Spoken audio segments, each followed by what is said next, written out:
ஒவ்வொரு சட்டமன்றத்திற்கும் இப்போ உறுப்பினருக்கும் தேவைப்படுவது ஒன்று கார், அதே நேரத்தில் ஒரு ஓட்டுநர், ஒரு உதவியாளர் தேவை. ஒரு சட்டமன்ற உறுப்பினருடைய தன் பணிகளை அவர் சிறப்பாக ஆற்ற வேண்டும் என்று சொன்னால் இதெல்லாம் தேவைப்படுகிற ஒன்று. ஒன்றிய குழுவில் இருக்கிற ஊராட்சி ஒன்றியத்தை சார்ந்திருக்கிற ஊராட்சி மன்றத்தினுடைய ஒன்றிய குழுவுடைய தலைவர்களுக்கே, அதே போல நகராட்சியில் இருக்கிற தலைவர்களுக்கும் தனியாகவே பொலிரோ ஒவ்வொரு வாகனமும் வழங்கப்பட்டிருக்கிறது. இது திராவிட முன்னேற்ற கழக ஆட்சியில் நடைபெற்றிருக்கிறது. இப்போது சட்டமன்ற உறுப்பினர் கொடுத்தது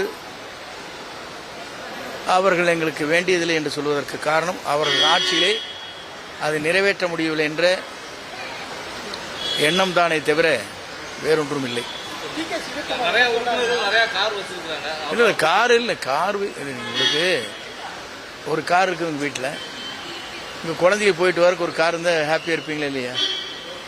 அது அந்த குழந்தைகளுக்கு கொண்டு போய் டைம் கூப்பிட்டு வந்துடுவாங்க. இல்லை நீங்கள் இல்லை நிதி இல்லை நிதி இல்லை நிதி நெருக்கடிங்கிறது ஒன்று.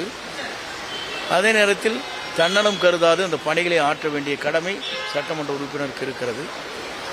அந்த பணிகளை ஆற்றுவதற்கு இது ஏதுவாக அமையும் என்ற நிலையிலே தான் வழங்கியிருக்கிறார். மனிதநேயத்தோடு பல்வேறு நிதி சுமைகள் இருந்தாலும் கூட எதை செய்யலாம் என்பதை நாம் முடிவு செய்து கொண்டிருக்கிறோம். ஆகவே அதன் அடிப்படையில் வேறு மாநிலங்களை ஒப்பிட்டு பார்க்கின்ற போது ஆந்திராவிலே முதல் அந்த வாகனங்கள் கொடுத்தார்கள், இதே போல வழங்கியிருக்கிறார்கள் அவர்களும். ஆகவே அதில் ஒரு இன்று இருக்கிற நிதி நெருக்கடியின் காரணமாக நாங்கள் வாங்கவில்லை என்று சொல்வது என்பது அன்றைய காலகட்டத்தில் அவரால் செய்ய முடியவில்லை என்பதை செய்து காட்டினார் என்ற அவர்களுக்கு இருக்கின்ற வேதனை தான்.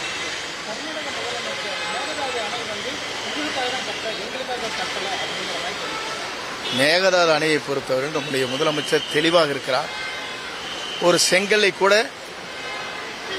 அங்கே வைக்க முடியாது என்பதுதான் நம்முடைய கொள்கை முடிவுகள். அதிலே தெளிவாக இருக்கிறார்கள். ஆகவே அவரை பொறுத்தவரையிலும் நேற்றைய தினம் பேசுகிற போது கூட நம்முடைய உள்துறை அமைச்சரிடத்திலே தெளிவாக அந்த கருத்துக்களை வலியுறுத்தி இருக்கிறார்கள். ஆகவே நம்மை பொறுத்தவரையிலும் நம்முடைய தேவைகள் காவிரி டெல்டா என்று சொல்லப்படுகிற நம்முடைய நிலங்கள் அனைத்தும் அங்கே அணை கட்டுகிற போது அதனால் ஏற்படுகிற ஆபத்துக்களை தெளிவுபடுத்தியிருக்கிறார்கள். ஆகவே நம்முடைய அரசு தெளிவான அந்த முடிவுகளை மேற்கொண்டிருக்கிறது. என்றைக்கும் அவர்கள் அணை கட்ட இயலாது. தமிழக அரசுடைய நிலைப்பாட்டிலிருந்து மாறி அவர் கட்ட இயலாது. அரசை கண்டித்தும் அதிகாரிகளை கண்டித்தும் நாளை மார்க்சிஸ்ட் தமிழகம் முழுவதும் போராட்டங்கள் அவங்களுடைய குற்றச்சாட்டுகளுக்கு தாவேகா தரப்புக்கு நேரடியான இல்லை பொதுவாக இல்லை நான் சொன்னேன். இல்லை நீங்கள் வறட்சி என்ற முறையிலும் அதே நேரத்தில் அங்கே இருக்கிற உடனடியாக வறட்சி நிவாரண பணிகளுக்காக நிதிகள் வழங்கிட வேண்டும். ஒரு ஏக்கருக்கு எவ்வளவு ரூபாய் என்று சொன்னார்கள். நான் அவடத்தில் ஒரே ஒரு வேண்டுகோள் தான் வைத்தேன். எப்போதும் வறட்சி நிவாரணத்தை பொறுத்தவரையிலும் செப்டம்பர் மாதம் இறுதிக்கு பிறகு மழையின் அளவு, விளைச்சல் நிலத்தினுடைய எவ்வளவு இருக்கிறது, எவ்வளவு விளைச்சல் குறைந்திருக்கிறது, நிலத்தின் தன்மைகள் எப்படி மாறி இருக்கிறது, ஈரப்பசை என்பதெல்லாம் ஆய்வு செய்வதற்கு ஒரு குழு இருக்கிறது. அது ஆய்வு செய்வதற்கு பிறகுதான் நிதிகளை வழங்குவது வாடிக்கையாக இதுவரையும் நடைபெற்றிருக்கிற ஒன்று. இல்லை இது இல்லை இல்லை இல்லை இல்லை இல்லை இல்லை இதுவரையிலும் இங்கே தேனி மாவட்டத்தில் இருக்கிற ஒரு குறிப்பிட்ட பகுதியில் நம்முடைய வட்டாட்சியர் அவர்கள் இடதுசாரி வலதுசாரியிலே இருக்கின்ற பொறுப்பாளர் யார் என்று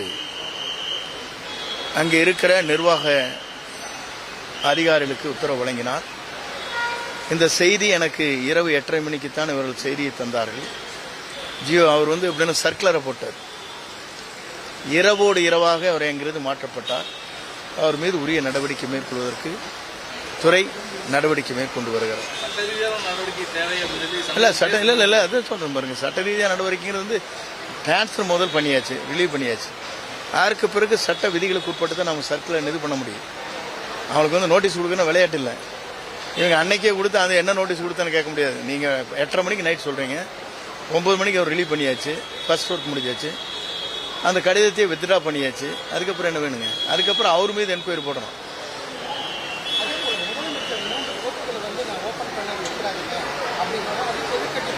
இல்ல இல்ல எல்லாரும் சொல்றது தானே.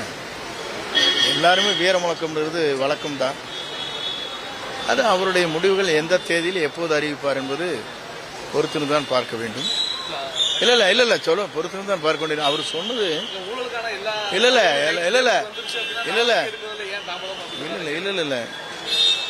ஒரு சட்டத்தை விதியின் அடிப்படையில் வருகின்ற கோப்புகளை பார்த்து அதில் என்ன நடைபெற்றிருக்கிறது என்பதை உணர்ந்ததற்கு பிறகு சட்டத்துறையோடு கலந்து என்ன நடவடிக்கை மேற்கொள்ள வேண்டும் என்பதை தயார் நிலையை வைத்துக் கொண்டதற்கு பிறகுதான் இதை பற்றி சொல்ல முடியுமே தவிர கோப்புகள் நகர்ந்து நிதியமைச்சர் அவருக்கு கொடுத்திருக்கிறார். என்னென்ன குறைபாடு இந்த நடைபெற்றிருக்கிறது துறையின் சார்பாக என்று விளக்கத்தை தந்திருக்கிறார். அதுதான் அவர் சொல்லியிருக்கார்.